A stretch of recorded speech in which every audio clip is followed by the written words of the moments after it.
Yeah, Tony? Yeah, come through.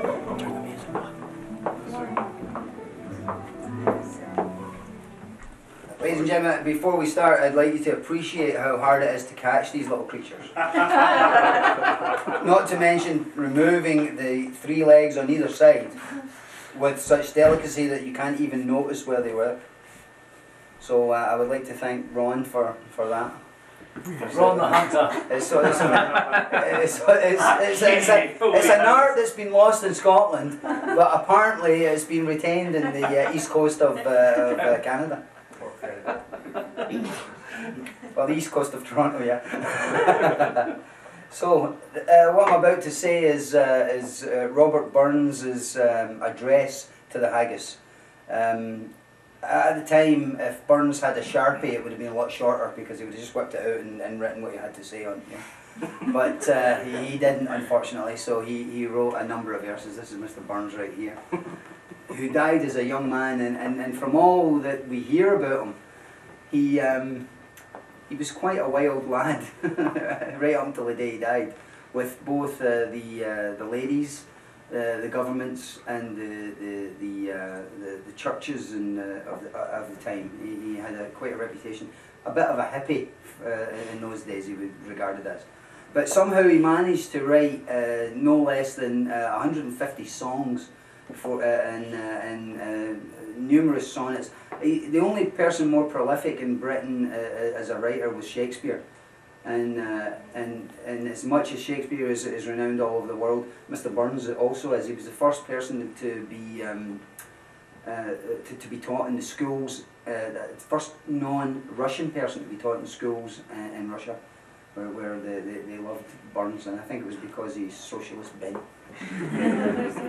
Anyway, this is his address to the haggis. You probably won't understand a bloody word of it, but that's good, because then if I get it wrong, you'll never know. When you get to the last line, we're all meant to join in with a haggis. The last two words. Yeah. And what I have here is I have the address that I'm going to be saying right now. So it's only like 200 verses long, and if you'd like to look at it afterwards, there's an English translation, which has never helped me in the least. You're welcome to peruse it afterwards. So this is what Mr. Burns wrote about this delicacy. Imagine writing an ode to that. It could have been worse. That morning he could have saw a jobby. I'll explain to you later what that is. That's something which a haggis becomes, actually. But we shouldn't talk about that before we eat. So this is the address.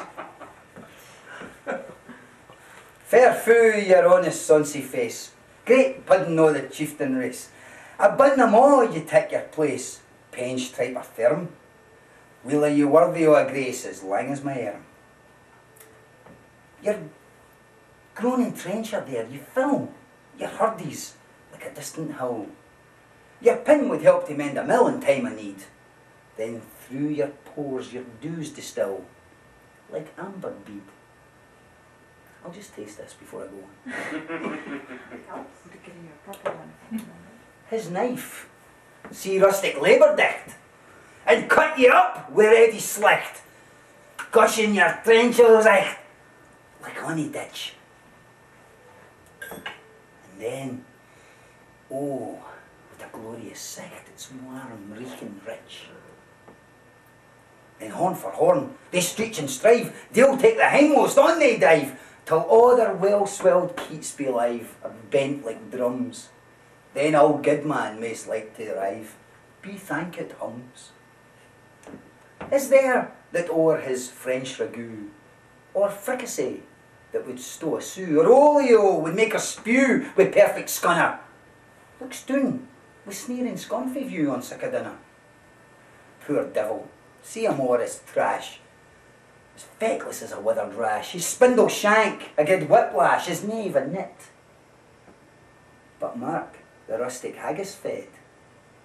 A trembling earth resounds his tread, clapping his hand a wheelie blade, he'll make it whistle, then legs and arms and heads he'll sned, like taps a bristle.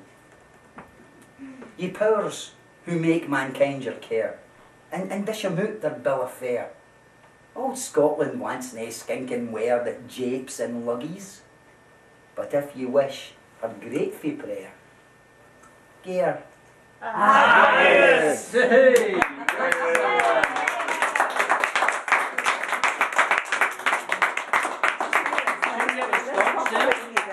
I beg your pardon? Shouldn't we wear the gold watch just in case, you know? I think we should all salute the haggis with a wee dram.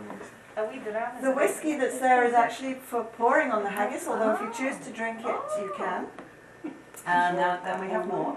But the way it works, if I you think weren't I here need to before, join you, John. That's Whoever would join me, I'd like to. We take a wee dram and what well, I would have put nicer whiskey, but there you go. That's alright, just a wee sip to salute the haggis. All right.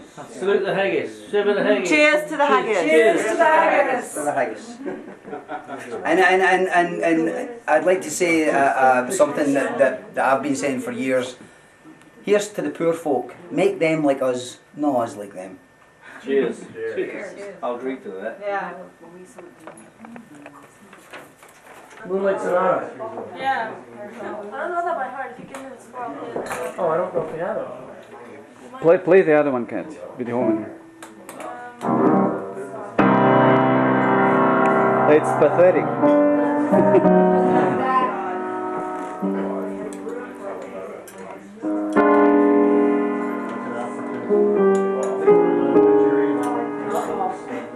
Eating as usual. Well, it's delicious, so we haven't used it tonight. Oh. Okay, I know my place. Rhubarb and custard.